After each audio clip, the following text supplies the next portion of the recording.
report. We're talking about the stocks, okay?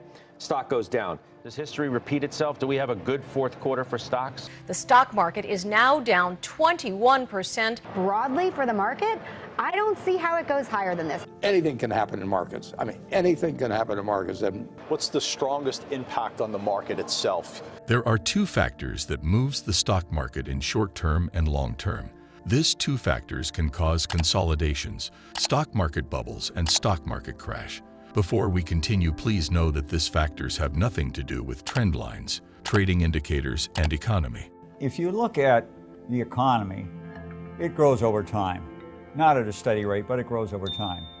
And markets, particularly the stock market, reflects that. Is the stock market and the economy correlated? We can say no and yes. The stock market does not react to what the economy is doing, but it reacts to what investors are doing, and investors reacts to what the economy is doing, and this can only affect the stock market in a short term. It sounds a little bit complicated, but let's try to simplify it for you.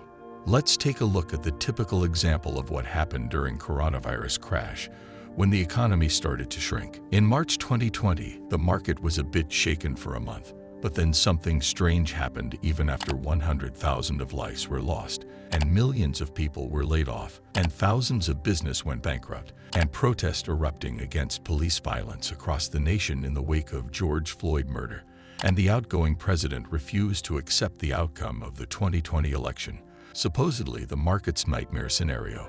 For weeks, the stock market crashed after the jobs report from April 2021 revealed a much shakier labor recovery might be on the horizon. Major indexes hit new highs. Why did the market crash for only a few weeks and recover even when the economy was still weak from all those factors happening during the coronavirus?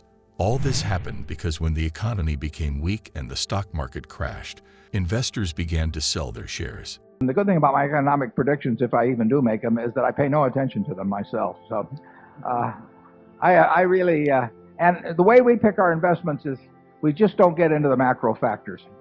I can't recall a time when Charlie and I have looked at a business, either buying it in its entirety or buying pieces of it through the stock market.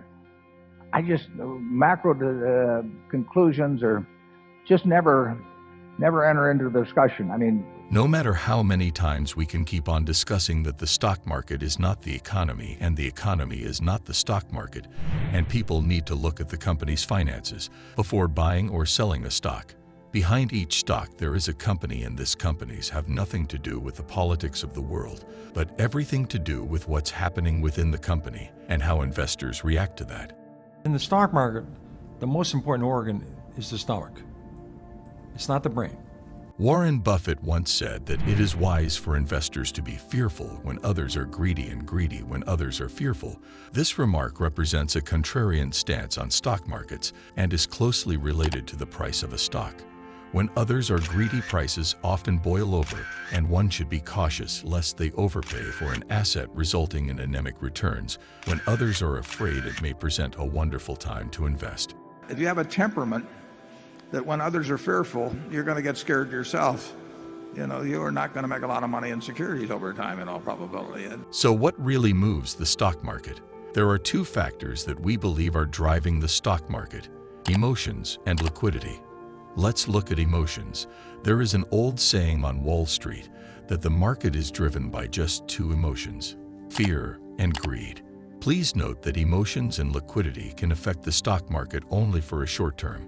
When people are overtaken by the power of greed or fear that becomes rampant in a market, overreactions can take place that distorts prices. On the side of greed, asset bubbles can inflate well beyond fundamentals. On the fear side, sell-offs can become protracted and depress prices well below where they should be. I know I might have said the economy, it's not the stock market, but the economy can cause the fear in investors, which will make investors to sell their stocks, which will result in the market sell-off. Let's explain. When the coronavirus starts to weaken the economy, investors become fearful and start to sell their stock, which caused the stock market to crash in March 2020 for only a month. But then the Federal Reserve took extraordinary measures to support financial markets and reassure investors it wouldn't let major corporations fall apart. And as we were stuck at home, and most people were looking for ways to make money, Most people flooded in the financial markets. Congress did its part as well, pumping trillions of dollars into the economy across multiple relief bills. So with all that liquidity in the market went to higher highs. I think the notion which is taught in so much of modern academia that liquidity is this of tradable common stock is a great contributor to capitalism, I think that is mostly twaddle. I don't know where people got that silly notion. I think the liquidity gives us these crazy booms, which have many problems as well as virtues. If you put liquidity in the market, that will cause a bull market. But if you pull liquidity out of the market, that will cause a bear market. And to have a liquidity in the market, investors needs to have confidence in the particular company. The more confident investors are about a company's prospects or the potential for positive developments, the more likely they are to want the stock. Conversely, a loss of confidence can lead investors to sell, pushing down the stock price. Liquidity is oxygen for a financial system. For investors, ample doses of liquidity have been the solution to every foreseeable risk, driving global stock markets back to pre-coronavirus highs.